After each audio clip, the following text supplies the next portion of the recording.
Hello everyone, welcome back to ChopMo Films. This is our episode on Scooby Doo 2 Monsters Unleashed. I'm Jackson. I'm Matt. I'm Mike. And I'm still Pat. That's good. We were worried you wouldn't be Pat anymore. Alright, So Jackson, tell us about this wonderful film. well, okay, I gotta be honest. I have a little bit of bias. I'm a pretty big Scooby Doo fan. They bought him out. They bought me out. I'm sponsored by Warner Brothers to talk about Scooby Doo. Have you seen the OG Scooby Doo? Which one? Scooby Doo Where Are You? Or the Red Shirt Shaggy movies? Yeah. Which one? So Jackson here is our resident expert on Scooby Doo. I love Scooby Doo, and let me just tell you, it was very refreshing to see, even though for some reason the live action Scooby Doo movies enjoy taking the more supernatural approach, it was very refreshing to see every monster, except for the main villain, which I believe is a spoiler for later, was an homage to all the other ones. Like the old show, Scooby Doo Where Are You? Should we do a run through of the plot? Why not? Sure, why not go for it? Alright, so the movie starts at the opening of the Coolsville Museum of Mystery. I can't remember the exact name, but it's debuting all the costumes which Mystery Incorporated has brought to show the public of Coolsville. Represents all the villains they've unmasked Over the years. Pat just dropped his water bottle. Oh, I'm holding it. Anyway, it's very good. The costumes get stolen by Spooky Mask Man and the Pterodactyl Ghost, and we see the press try to turn the town against the gang. Then the gang continues to try to clear their names while slowly failing and digging themselves into a deeper hole until finally they beat them. That is the end of our spoiler-free review. If you have not seen Scooby-Doo 2 Monsters For some reason. I don't know. go watch it right now. Go watch it right now. It's even if you don't appreciate it. Netflix. It's on Netflix right now. We don't know if that'll be true for long, but it is on right now. So go. Rotten Tomato scores don't really say much. No, Rotten Tomato scores do not say much. They aren't real. Alright, we're going to get into some deeper aspects of the film, so once again, if you have not seen the film, click away. Alright, so our first topic we have to talk about is Matthew Lillard, the actor who plays Shaggy, has commented on this multiple times. The topic of, is Shaggy a stoner? And Matthew Lillard, the actor, and he's voiced Shaggy over I believe 59 times, says he is not a stoner. So Pat, how would you like to comment on this? Well, let me just say, this is drawing upon the first Scooby-Doo movie, the one on the island, whose name I forget. It's just called Scooby-Doo. Okay, so that movie, Yeah. one of the first scenes of that movie shows Shaggy and Scooby grilling the fuck out. Just them two. The other, Velma, Daphne, and Fred aren't introduced yet. They're just kind of chilling on the beach. They're grilling hot dogs and food in the back of their van. And they open the van's back doors from the outside, and all the smoke shoots out. It's a stoner joke. It's literally hit or miss. That's a hit. It's a stoner joke. And now let's switch to the second movie, which we are talking about now. Scooby Doo 2 Monsters Unleashed. Actually, in the The first one, there is another stoner reference, I believe. Okay, well I didn't see that. so on the plane, Shaggy is with Mary Jane. Her name is Mary Jane. Mary Jane. Shaggy's love interest for the movie. Yeah. And there is a line where she goes, "Hi Shaggy, my name's Mary Jane." He goes, "That's my favorite name." Act. Okay, let me get to my point. Scooby Doo 2 Monsters Unleashed. Scooby and Shaggy are in alright, we already said spoiler alerts. They're in the evil villain's lair, and he's got all these potions doing different shit. And kind of reminds me of the scene in Shrek 2, not gonna lie. Anyway, Scooby turns into a person. Scooby first turns into a disgusting alien. Yeah, Scooby does all the weird transformations. Those don't matter. Shaggy, however, he turns into a woman. He gets buff as shit, and they're doing all this. They're freaking the fuck out. There's just weird shit happening. They're acting like they're tripping, and because their bodies are all magically transforming. And after they finish, Shaggy proclaims to the group, "This reminds me back of my freshman year of college. Just switches back over to Pat's voice. Freshman year of college. Alright, so yeah. Shaggy was getting cooked as fuck. Don't know where he went. Matthew Lillard doesn't want to say it because the show has been like advertised towards kids for the longest time. Like Despite direct textual evidence. Like despite these direct jokes about it, like I watched the show, the cartoons as a kid, like there you go, and it's been looked up to for like generations, however six, whatever the fuck. Doesn't matter. I'm rambling here. One is it was a kid's cartoon. Alright, okay. You know, I can see Shaggy behind the camera. He's just like he's chilling with Scoob. He's smoking a fat blunt.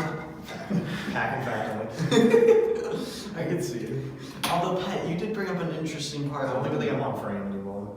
I think you are. Anyway, you did bring up an interesting part of the movie, that being the potion scene with the transformations. I love this scene because we get to see Shaggy as a woman, and we also get to see Shaggy as buff Shaggy, which has been the target of many memes. Shaggy at pretty high percent power.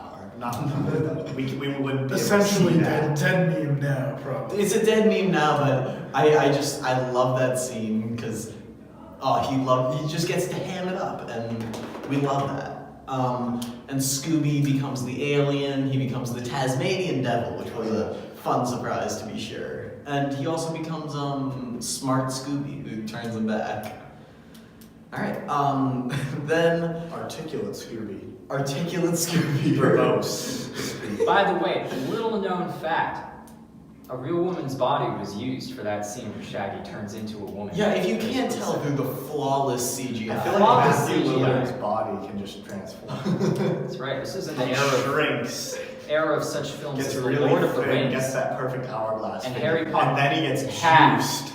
In the One next of you My guys- God.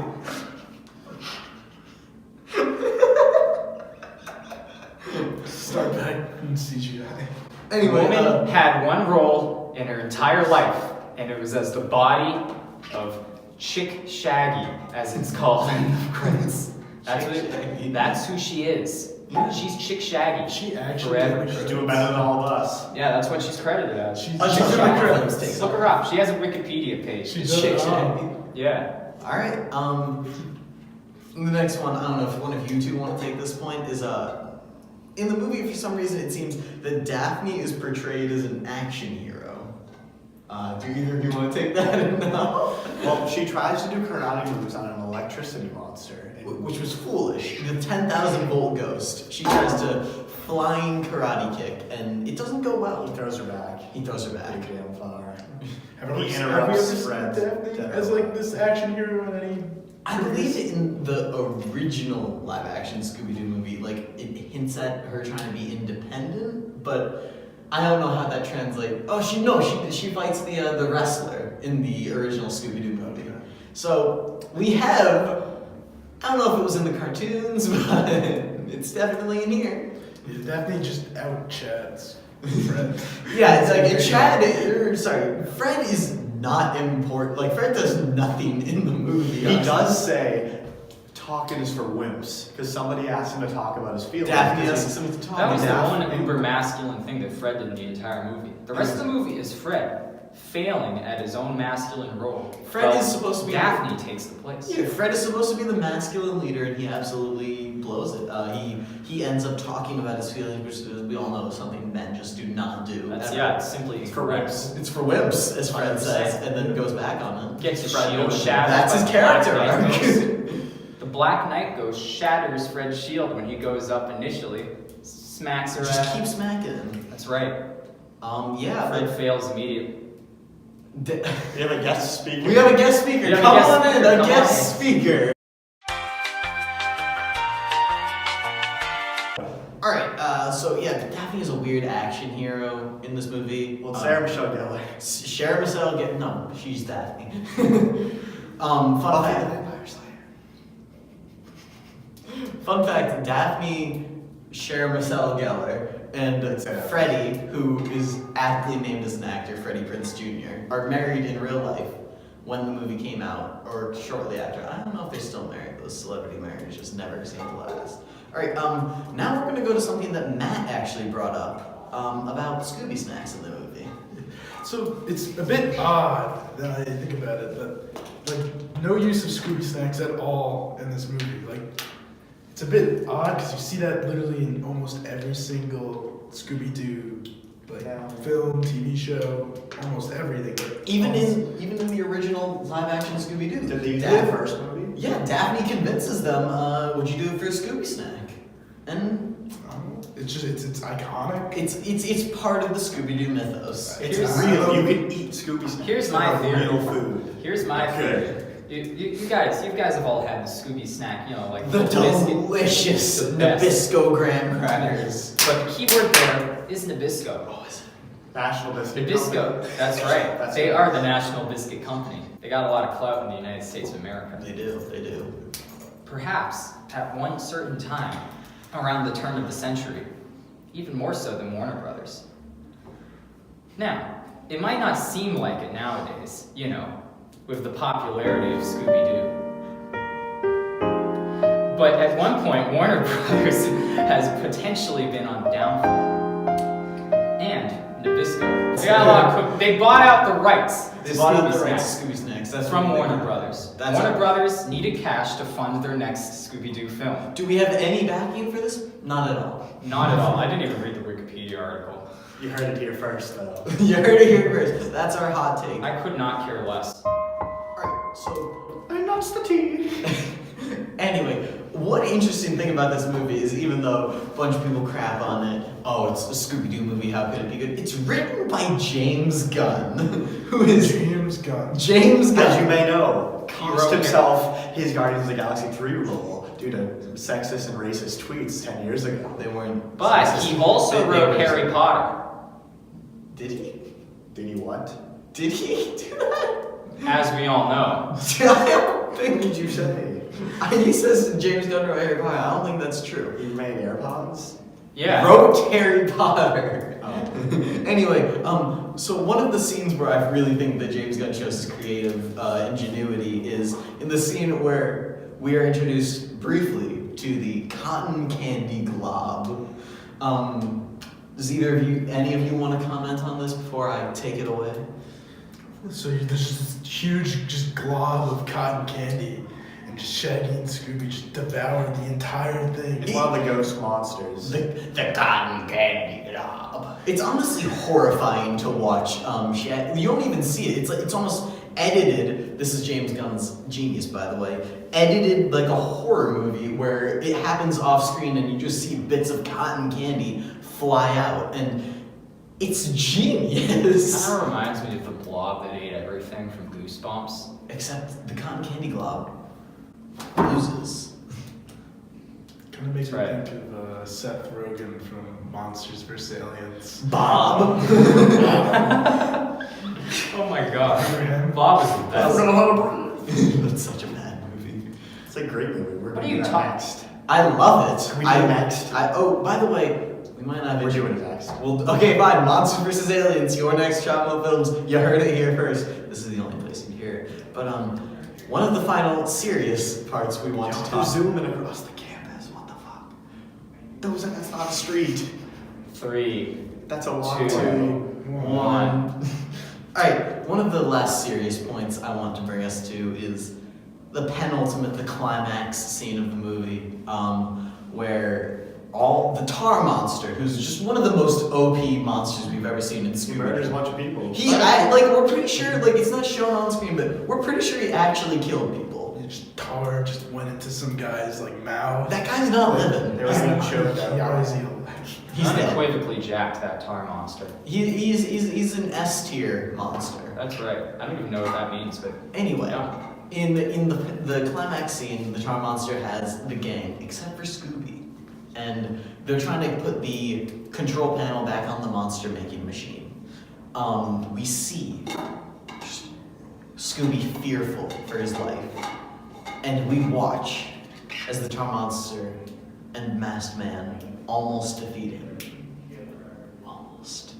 Scooby backs up against a fire extinguisher, sprays the tar monster, freeing Shaggy, who has the control panel and is able to throw it. And in what might be one of the most early 2000 scenes, we see Scooby skateboard on the fire extinguisher, destroying the tar monster, and put the control panel back on.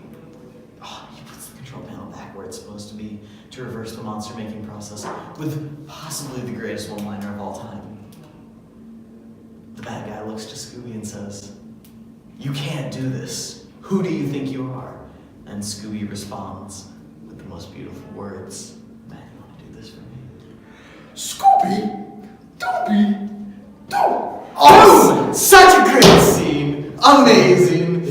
Oh, And perfect beat slams the control panel back onto the whatever thingy. like it's honestly up there with the one-liners of "Are you feeling lucky, punk?"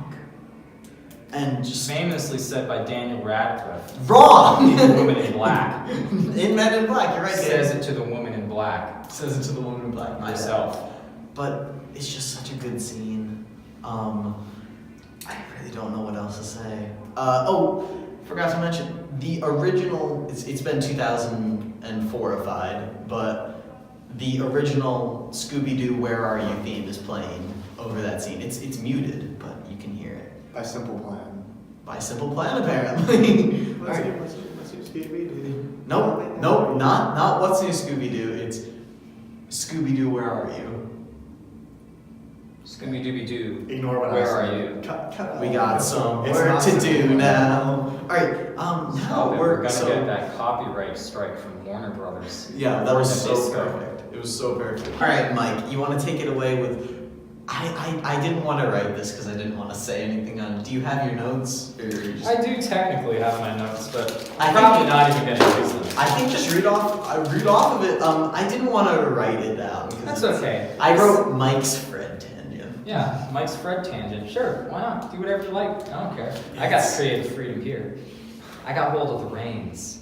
He does. No That's one's right. going to talk until Mike is done with his That's tangent. right. Yeah, This is a letter to concerned citizens of Coolsville and the surrounding areas.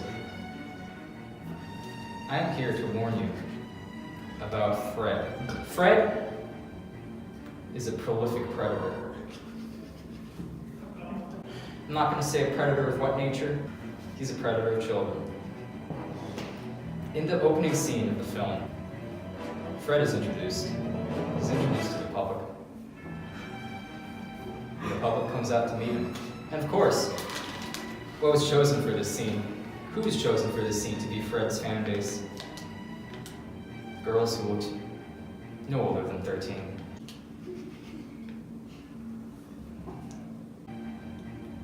Do I have more to say? Is there more to say? Of course there's more to say. When they come up to him, screaming, "Fred, Fred, Fred!" Fred's face goes slack. He pulls out his bandanas. It's an ascot. I'm sorry. Fred pulls out his man scarves and he hands them out to the children. Red scarves, all like his. Do you know what the scarves those girls have in common? They now belong to Fred, at least in Fred's eyes. In Fred's sick mind, when he gives those children those scarves, they're now his. Even if he never makes any advances towards them for the rest of the film, Fred knows. And thanks to me, now you know. We're going to give our ratings of the movie finally. This is what you've all been waiting for. I'm going to do some quick math on my very accurate piece of paper because this is completely scripted and we had this all planned out when we came in. Mike, would you like to start off? I'd like to give it 5 scarves out of 10. 5 scarves out of 10, sure thing. Matt. Oh, I'll give it a 7 Scooby snacks out of 10. 7 Scooby snacks out of 10.